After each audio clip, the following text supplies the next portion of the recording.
Okay guys, this is the part 2 of how to reduce your losses in general when it comes to IC trading strategy.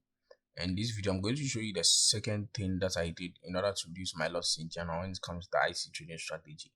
And I'm also going to be explaining this one is to a trade that I took on Ethereum yesterday.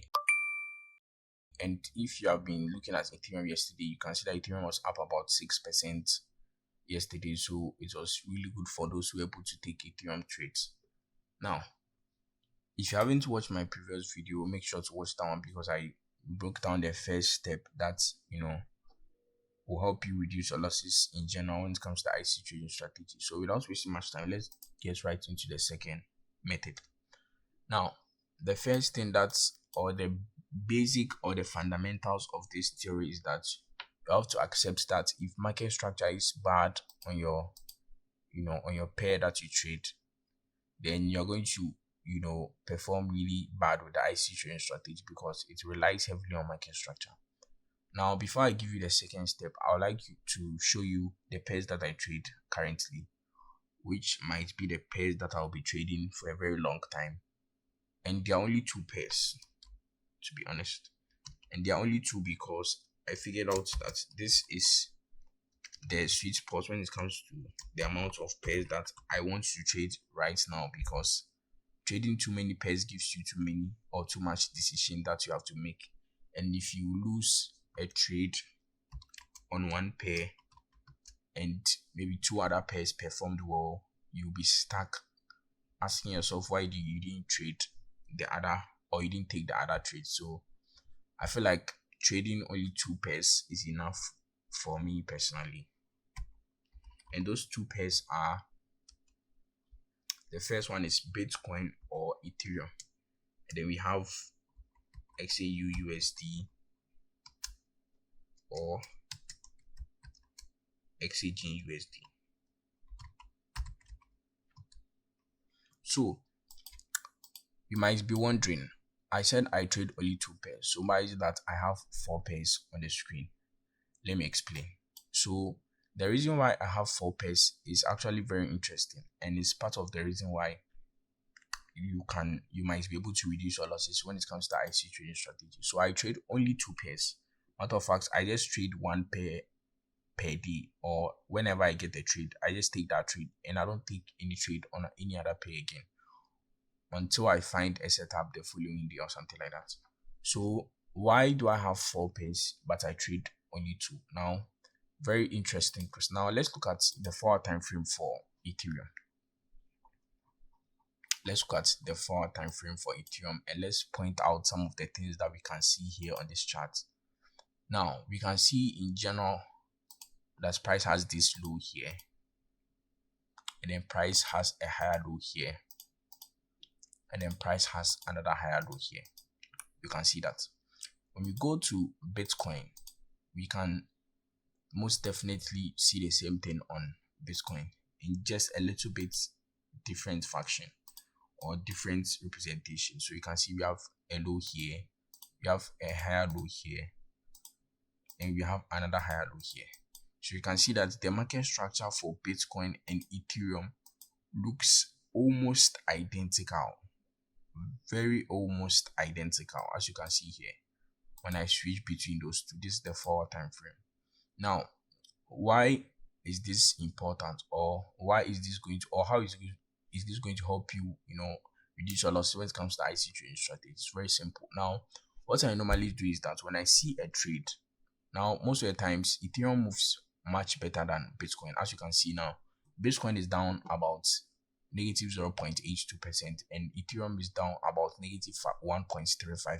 So you can see the difference. So I've realized that when Ethereum is, or when Bitcoin is pumping about 3%, Ethereum seems to double that amount, right? So normally I try to take my trade on Ethereum, and the trend on Ethereum looks a little bit more easy to understand in my opinion. But anyway, so how did I take that one is to a trade, and how did my psychology, or how did this approach of looking at these two pairs for trades help me? So Like I said in the previous video, normally what I do is when I'm taking a trade, I look for an indication on the 4-hour time frame. So as you can see, this is an indication on the 4-hour time frame. You can see that whenever price gets here, price just seems to reverse from here. And so that is one thing I've taken note of. So when I look at this indication right here, what am I expecting? I'm expecting a correction. Okay, I'm expecting a correction. So when I put this here, this is a higher low that price must break if price wants to turn bearish on the 4-hour time frame. That is something that we can just keep in mind. So as long as price doesn't break this low, it doesn't turn bearish. So now, why is this very important? It's very important because the correction here might be a trend on a 1-hour time frame. Okay, and if that trend doesn't lead to this being broken, then price is still bullish no matter what. So if you are taking sells here, you have to be very careful of how long you want to hold your positions, because you are trading against the general 4-hour trend. Okay, so in my mind, I'm like, okay, this is an indication. Okay, when you go to the BTC, it's the same thing. You can see that price gave an indication on a 4-hour time frame. It's very similar.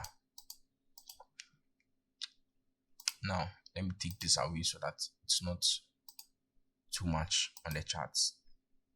So you can see that this is the higher low price has to break if it wants to what, turn back bearish. So when I go to the 1-hour time frame, remember, price might print a trend on the 1-hour time frame.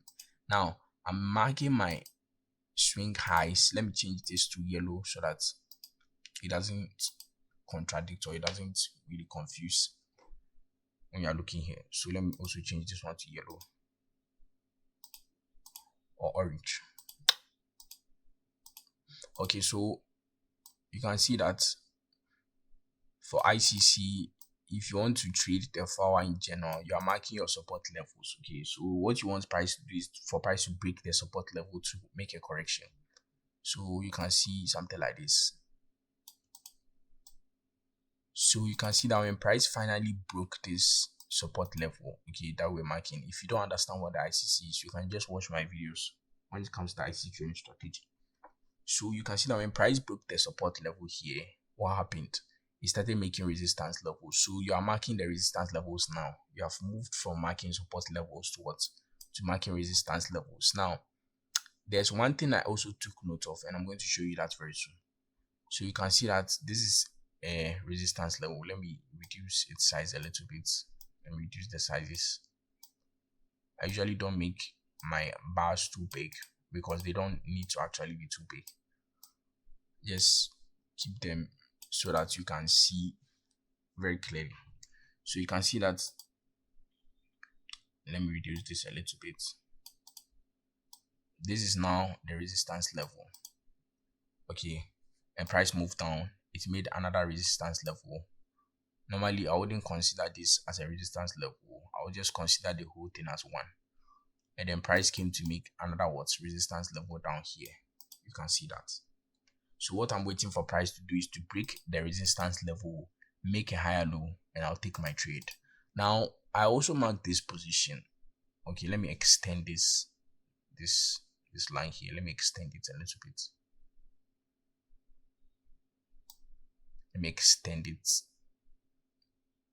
Okay, so it's actually not this line. So I marked this line prior to taking my trade. And why did I mark this?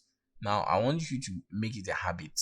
Okay, make it a habit of marking any position that price tends to react off of. Okay, when you're, even when you're analyzing ICC trades, okay, just mark anywhere that you see price reacting off of. And I've seen trades by side do this most of the times, and this is something that you can add to your ICC that you already understand. You should learn or train your eyes like to mark points where price reacts off of. And what happens is that if price is trying to make the same reaction or a reaction that you might expect at those points, you will have the confidence to take a trade. Okay, to give you the assurance that, okay, because I've seen previously that price has reacted off of, you can see price, when price tried to sell from here, it bounced up. Sellers tried to sell, it bounced up. Then sellers got really, strong from here. They tried to sell heavily, coming with all this momentum, but the buyers came in again. They pushed price up. So it tells me that there are a lot of buyers sitting here. So anything above this price might be able to come back right at this point. As you can see, when price came down, it went even above this point. Okay, so try to mark points where price reacts off of, and this will help you a lot. So I mark this as a place where price tends to react, and usually it's just a support level. Okay, normally it's just a support level, so it's actually less difficult to spot. So when you see that this is a support level and you just extended that support level, and you can see price reacting off of this. So why is that important? Now you can see that when price tries to turn back bullish, okay, price give an indication. So normally we just go to the 5 minutes time frame, we look for a correction and then a continuation. Now when we came back here, you can see that price gave us this sort of correction, this lower high, price broke down. Okay, so this was the correction, this was the indication, higher low, price failed to break, and this is the correction. And you can see that this was a very short correction. Price broke this low and then it went back, make this higher low, and then it's bought up. Now there's something interesting that is going on here, and let me see if pivot point will mark some of these points. Okay, so it did mark. Now you can see that there are internal structures on this 5 minutes chart, and most people have ways that they explain an internal structure, but my connotation for internal structures is a little bit different. So let me put it here. What do I consider an internal structure? And this is something that I think occurs to confuse you in the market. It just occurs to just confuse you and throw you off in the market. And this is my connotation of internal structure, or this is how I interpret internal structure to myself. Okay, this is not a new way of interpreting it. I'm just, if there's another word for it, I might also call it that, but this is what I'm interpreting it as. So normally price is supposed to move cleanly on a certain time frame. So let's assume that this is the 1 hour time frame. Price is supposed to be making what? A clean trend. Okay, so this is the 1 hour time frame. Price is supposed to be making what? A clean trend. You see your highs, a higher low, your highs, your higher lows, period.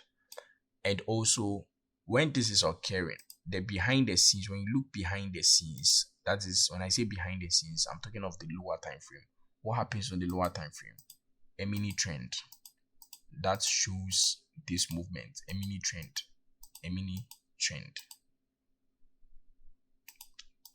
Okay, a mini trend. So you get this at this point. A mini trend will show when price is trying to change the trends and correct and continue. Okay, now this mini trend should be only visible on a lower time frame.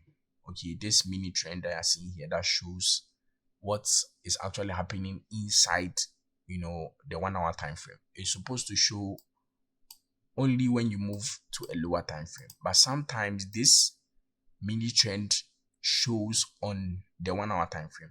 So you can see that the 1 hour time frame is doing something like this. Instead of it to just make something clean, it should just be doing something like this. Okay, it should just be doing something like this in order to confuse you. Okay, so these are what I term as internal structures. So structures that are supposed to happen on a lower time frame is appearing on the 1 hour time frame, which is really confusing for some people, and I think it's one of the most reasons why people lose when it comes to ICC trading strategy so far.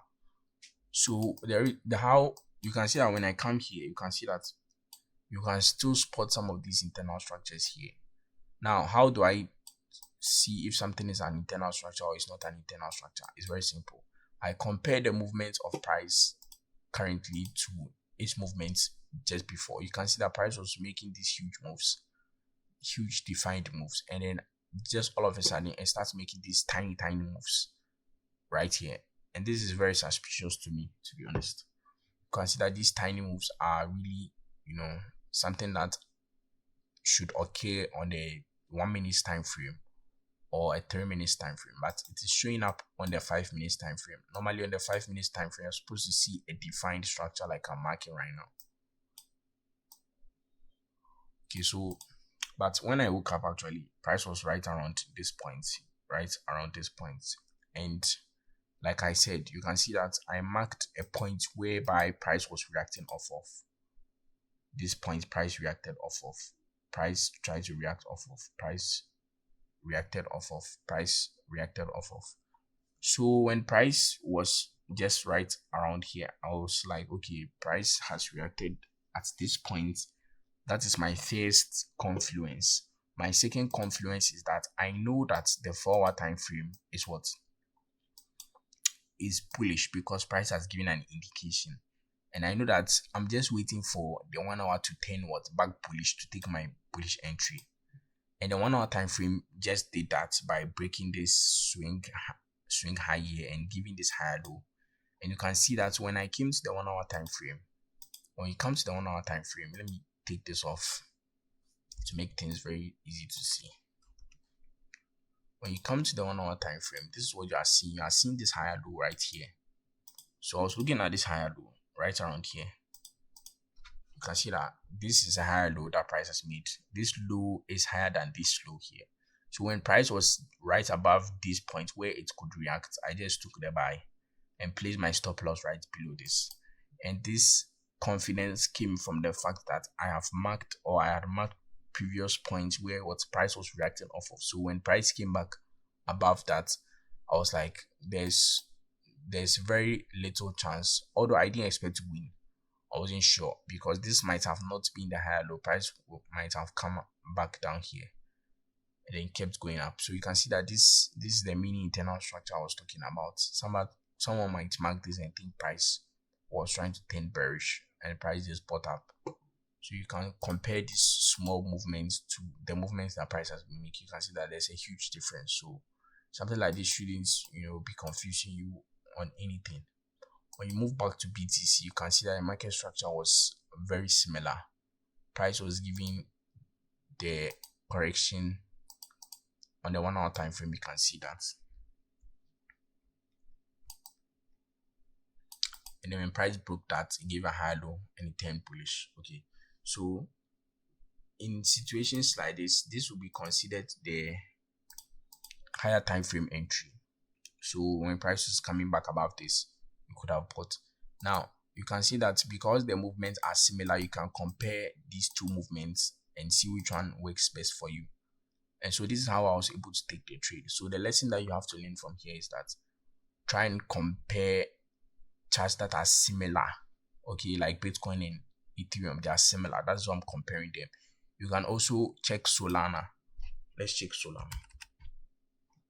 You can see that Solana will definitely be very similar to this because all of them are crypto. Okay, they are crypto related pairs. And so like I said, because of this similarity, I can compare to see which one has a much better market structure, and then I'll take a trade based off of that. When I go to XAG USD, it's very similar. You can see that price gave an indication here, the 1 hour time frame, and it's corrected.